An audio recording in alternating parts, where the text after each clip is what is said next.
Bismillahirrahmanirrahim. Assalamualaikum warahmatullahi wabarakatuh. Di sini kami ingin mempresentasikan hasil diskusi kami dengan tema Ibnu Sina, mata kuliah Filsafat Jiwa Islam, dengan dosen pengampu Ridatullah Asyabani MAG. Kelompok 2 yang beranggotakan Aulia Azizah dengan NIM 2001030403005, Diza Alipia 2001030400253, Fitri 2001030400257, Nur Azizah 2001030400248, Rian Rahadi 2001030400286. Baiklah, kita akan masuk ke pembahasan biografi Ibnu Sina. Ibnu Sina mempunyai nama lengkap Abu Ali Al-Husain, Ibn Abdullah, Ibn Ali, Ibn Sina, ataupun yang sering disebut sebagai Avicenna. Dia lahir pada tahun 980 Masehi, di mana kekhalifahan Abbasiyah hadapi kemunduran.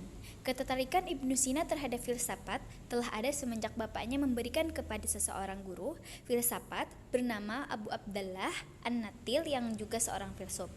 Profesi serta keahlian di bidang kedokteran diawali semenjak usia 17 tahun. Kepopulerannya selaku dokter bermula kala dia berhasil menyembuhkan Nuh bin Mansur, seorang pengusaha dinasti Samaniyah. Pada akhir hayatnya, dia jadi guru filsafat dan dokter di Isfahan serta wafat di Hamazan pada 428 Hijriah atau 1037 Masehi dalam usia 58 tahun. Ibnu Sina tidak pernah mengalami ketenangan dan usianya pun tidak panjang. Mayoritas hidupnya bagi sebagian sumber dipadati oleh kesibukan politik. Selanjutnya yaitu karakteristik dan landasan pemikiran Ibnu Sina.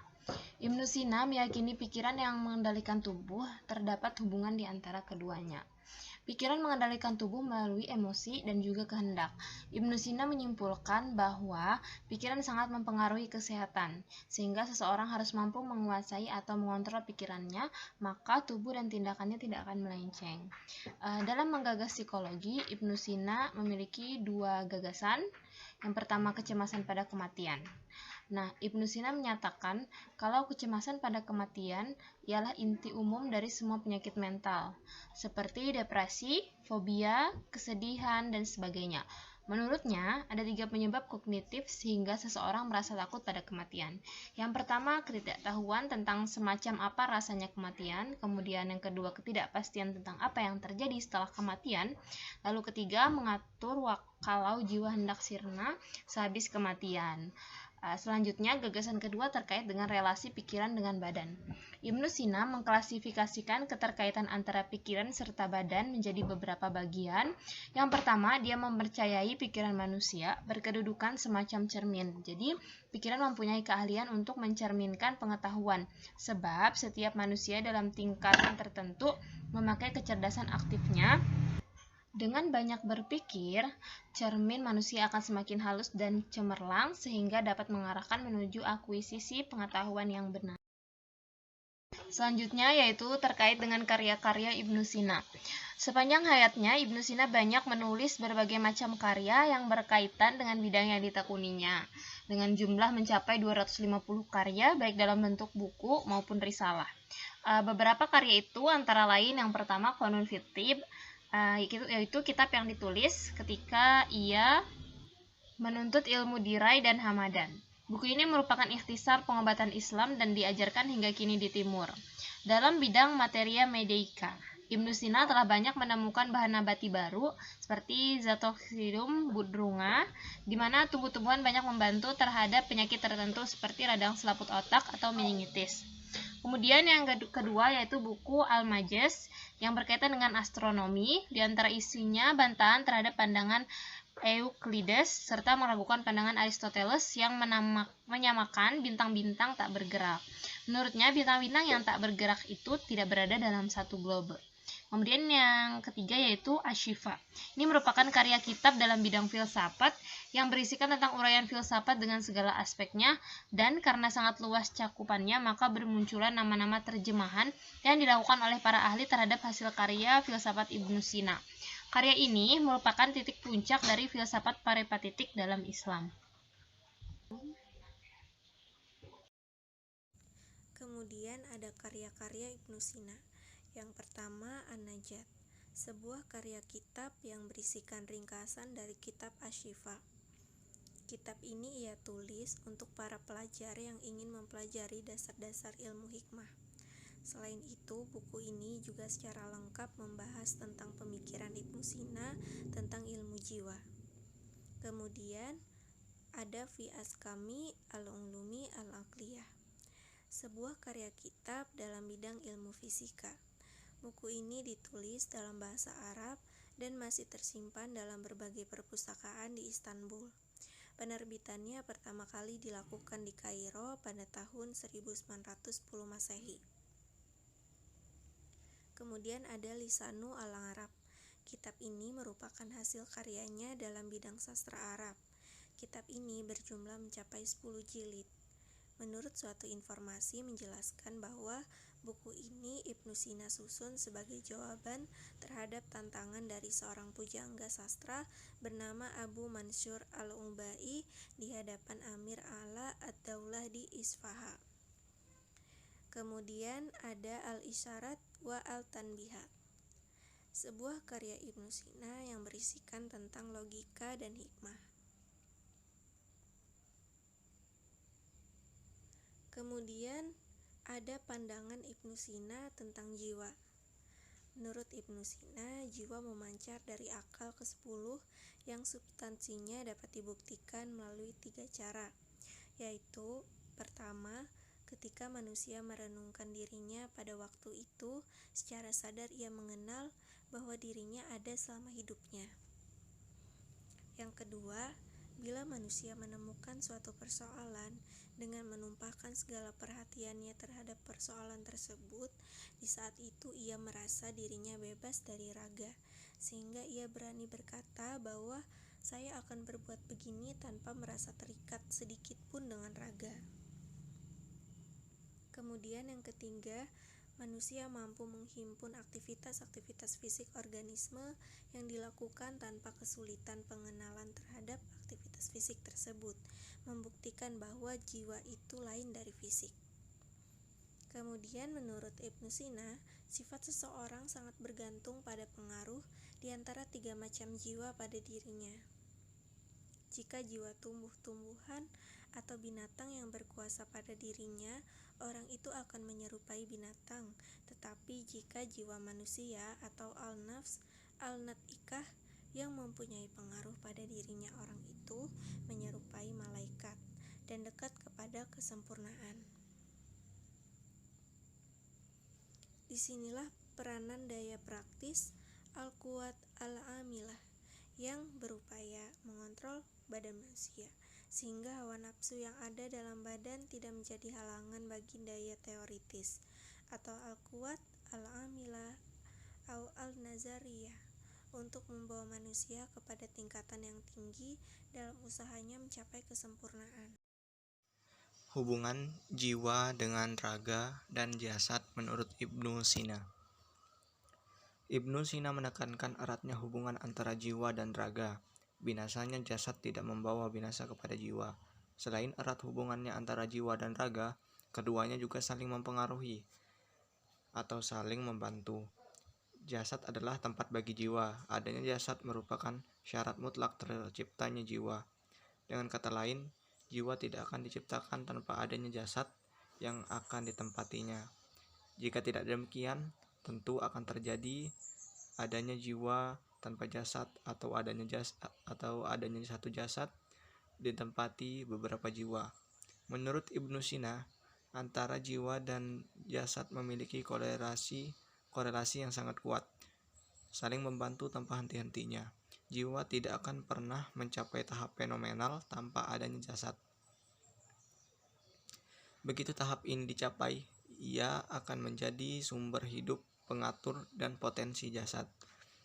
Jika bukan karena jasad, maka jiwa tidak akan ada, karena tersedianya jasad untuk menerima wujudnya jiwa. Dan spesifiknya jasad terhadap jiwa merupakan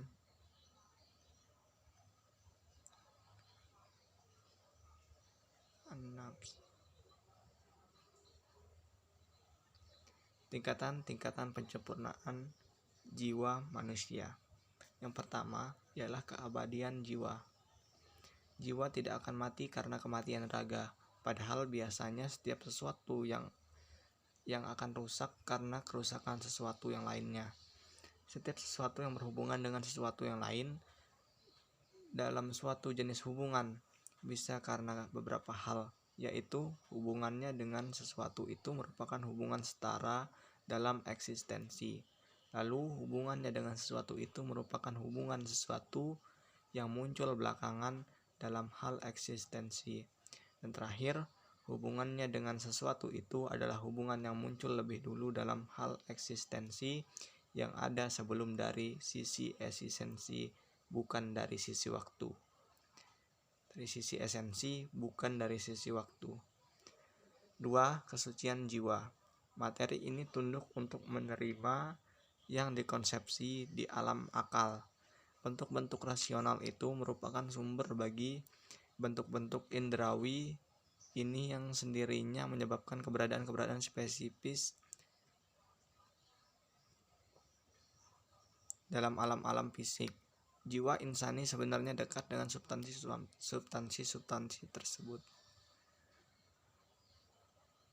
3. Kebahagiaan dan kesengsaraan manusia. Para filosof teologis memiliki keinginan yang lebih besar untuk meraih kebahagiaan fisik. Bahkan mereka seakan-akan mengabaikan kebahagiaan fisik itu walaupun diberi. Mereka tidak mementingkan karena ingin meraih kebahagiaan yang merupakan kedekatan dengan kebenaran yang pertama, yaitu Allah Subhanahu wa Ta'ala. Yang keempat, jiwa inasi dari tingkatan permulaan hingga tingkat kesempurnaan. Dengan sendirinya, ia tidak memiliki bentuk-bentuk rasional, tetapi bentuk-bentuk itu dihasilkan padanya melalui 2 bentuk perolehan, yaitu pertama, melalui ilham ilahi tanpa pembelajaran dan tidak diperoleh melalui indera.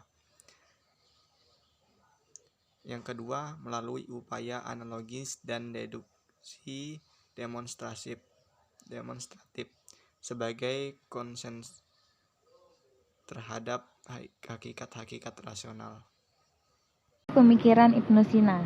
Beberapa sumbangsi pemikiran Ibnu Sina yang diterima oleh psikologi modern dalam memahami subjek didik.